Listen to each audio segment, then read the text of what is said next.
દક્ષિણ કોરિયામાં આગ વિકરાળ બની 1300 વર્ષ જૂનો બૌદ્ધ મઠ, 200 ઇમારત રાખ, 18ના મોત. અમેરિકાના કેલિફોર્નિયામાં વિનાશ સર્જ્યા બાદ હવે દક્ષિણ કોરિયામાં જંગલમાં લાગેલી આગની ઘટનાએ ભારે તબાહી મચાવી છે. દેશના દક્ષિણ વિસ્તારમાં લાગેલી આ આગમાં અત્યાર સુધીમાં ઓછામાં ઓછા 18 લોકોના મોત થયા છે. અધિકારીઓના જણાવ્યા અનુસાર 18 મૃતકોમાં 4 ફાયર બ્રિગેડના અને એક સરકારી કર્મચારીનો પણ સમાવેશ થાય છે. બુધવારે અધિકારીઓએ જણાવ્યું હતું કે આગમાં 200થી વધુ ઇમારતો રાખ થઈ ગઈ હતી, જ્યારે 27,000થી વધુ લોકોને તેમના ઘર છોડવાની ફરજ પડી છે. આ આગને દક્ષિણ કોરિયાના ઇતિહાસમાં જંગલમાં લાગેલી સૌથી ભીષણ આગ ગણાવવામાં આવી રહી છે.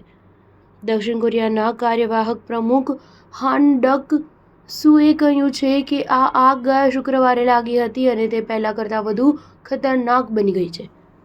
હાને કહ્યું, નુકસાન વધી રહ્યું છે. આટલી મોટી આગ પહેલા ક્યારેય જોવા મળી નથી. આ અઠવાડિયે અમારે અમારી તમામ ક્ષમતા સાથે આગને ઓલવવાનો પ્રયાસ કરવો પડશે.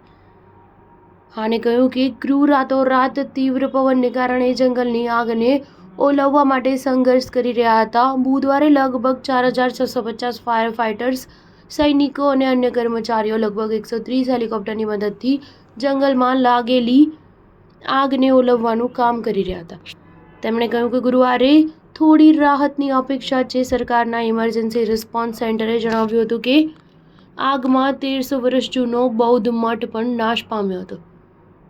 કોરિયા હેરિટેજ સર્વિસના અધિકારીઓના જણાવ્યા અનુસાર ઉઈસોંગમાં લાગેલી આગને કારણે 7મી સદીમાં બનેલા ગૌસા નામના મઠને નોંધપાત્ર નુકસાન થયું હતું. અનુમાન મુજબ આગ અત્યાર સુધીમાં લગભગ 43,330 એકર જમીનને લપેટમાં લઈ ચૂકી છે.